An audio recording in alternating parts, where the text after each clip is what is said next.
Let us continue our chapter 7 of class 9th. In our previous videos, we have completed our exercise 7.1 and exercise 7.2. So before starting the exercise 7.3, let me recall some congruence rules. SAS, ASA, AAS, you are very familiar from these rules. And obviously this also, SSS, that is if three sides of the triangle are correspondingly equal, it means triangles become congruent.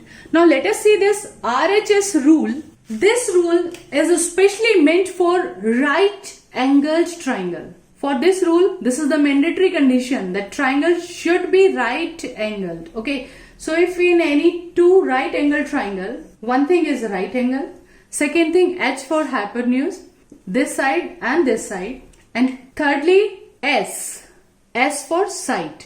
So any one of the side, either this or this. Let us take this in this triangle and this one in another triangle. So if this type of situation, one right angle, okay, one hypotenuse and any other side of triangles are correspondingly equal, then by this congruency rule, RHS rule, two triangles become congruent to each other. Okay, so in our exercise 7.3 we are going to use this RHS rule and others also. Let us see question number 1 of exercise 7.3. So this question is like, triangle ABC and triangle DBC are two isosceles triangles. It's important thing. On the same base BC. BC is the common base for these two triangles and vertices A and D are on the same side of BC. So if we draw the diagram, let us take BC base like this and these two points A and D. A is there and D is also here on the same side. Okay. This triangle ABC is isosceles. So what can we say? AB will be equals to AC as BC is base. BC is base, so other two sides will be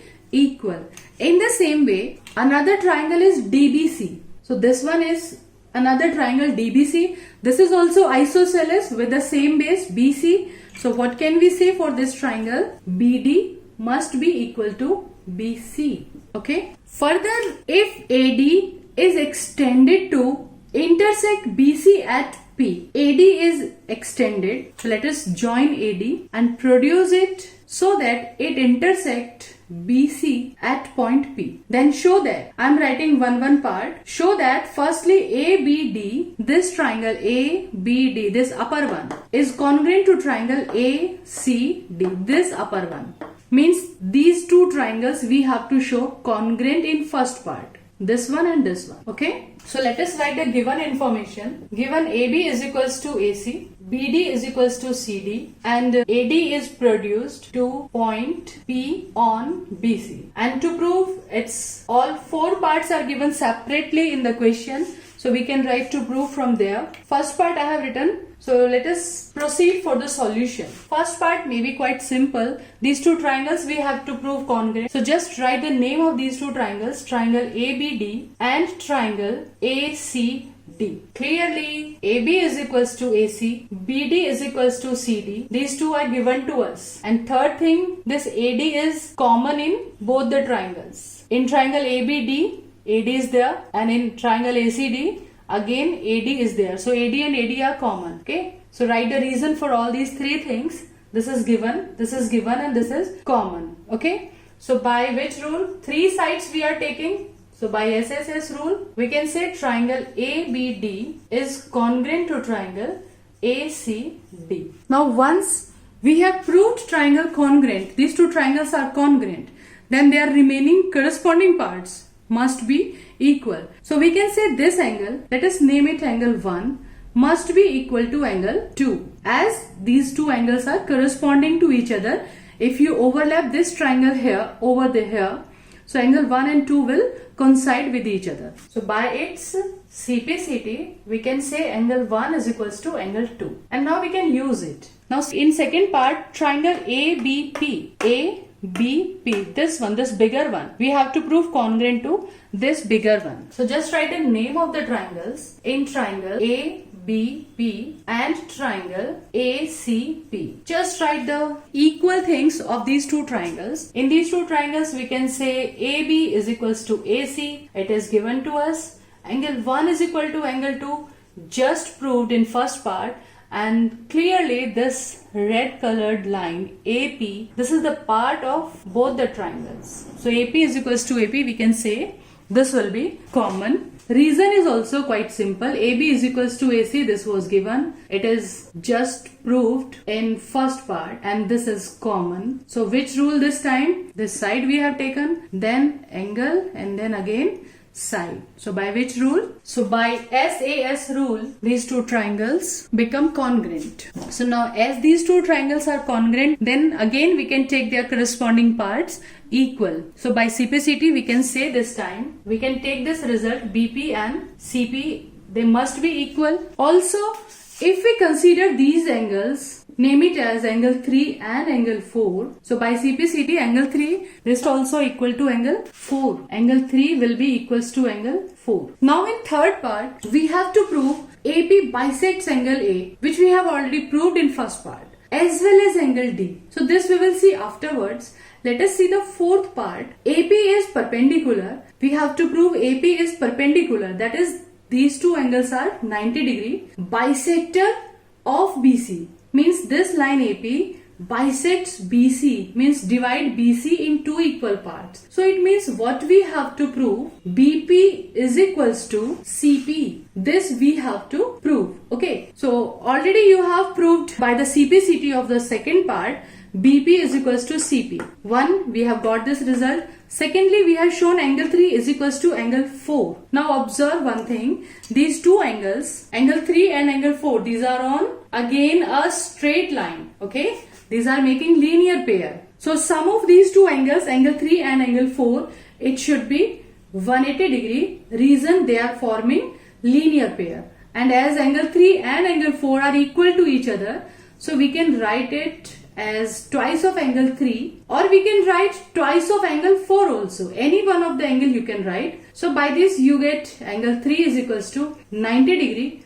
and angle 3 as well as angle 4 also. So in this way we have proved our fourth part. AP is perpendicular. AP is perpendicular and bisector of BC. So this we were doing our fourth part and give the answer in the same language. Therefore, AP is perpendicular, bisector of BC. Now come to the third part. We have to prove AP bisect angle A as well as angle D. Just complete our diagram. To prove third part, again come to the first one. In first part, we have proved these two triangles congruent. So by their CPCT, we have written angle 1 is equals to angle 2. And we can write from the first part, these are also corresponding angles. So we can write these two angles also equal by the CPCT of first part. So for third part, let us write it again. As triangle ABD is congruent to triangle ACD. This point is A here. ABD is congruent to triangle ACD. So by CPCT, already we have shown angle 1 is equals to angle 2. And we can write angle 5 is equals to angle 6 as well. We can write these two angles also equal.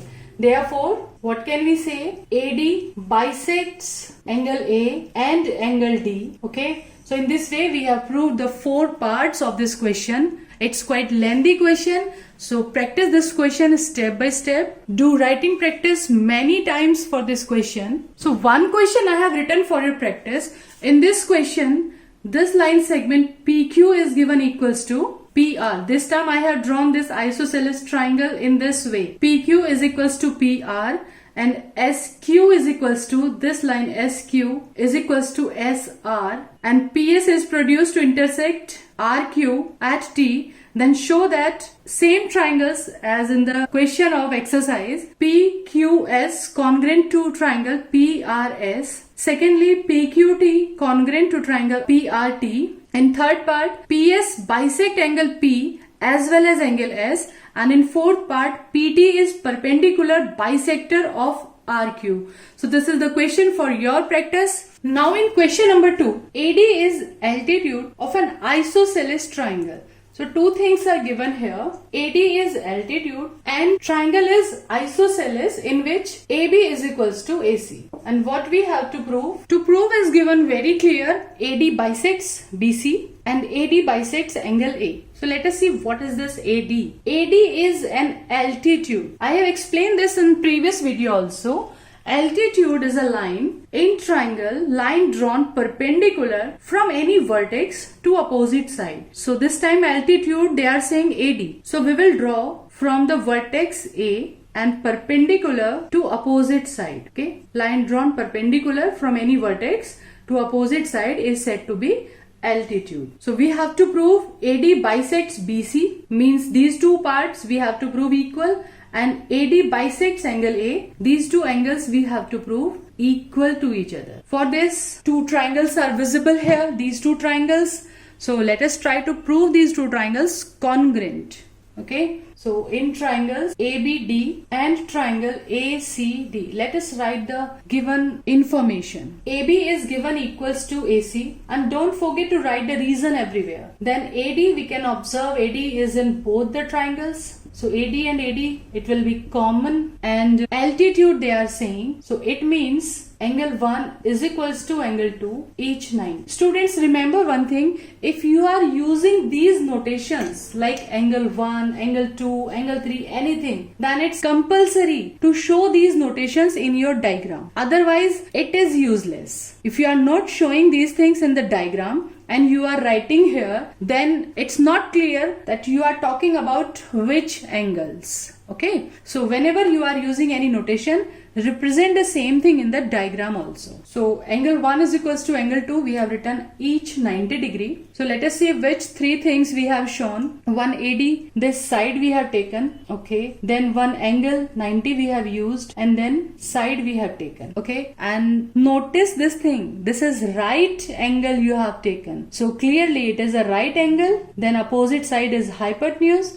and one another side is here. So it is RHS rule. So by RHS rule, triangle ABD become congruent to triangle ACD. Okay, so now there are remaining corresponding parts. Let's write the observations. Now by CPCT, we can say this remaining side BD and CD, they must be equal. Also, if you name it as angle 3 and angle 4, so these are also corresponding. If you fold this triangle over here, you will see that 3 overlap 4 and BD overlap CD. Okay, so BD and CD are corresponding, angle 3 is corresponding to angle 4. So by CPCT we can say BD is equal to CD and angle 3 is equals to angle 4, hence proved. This only we have to prove. Okay, AD bisect BC and AD bisect angle A, hence proved. And for next question of this exercise, watch our next video. Till then, enjoy life, enjoy maths as it's easy.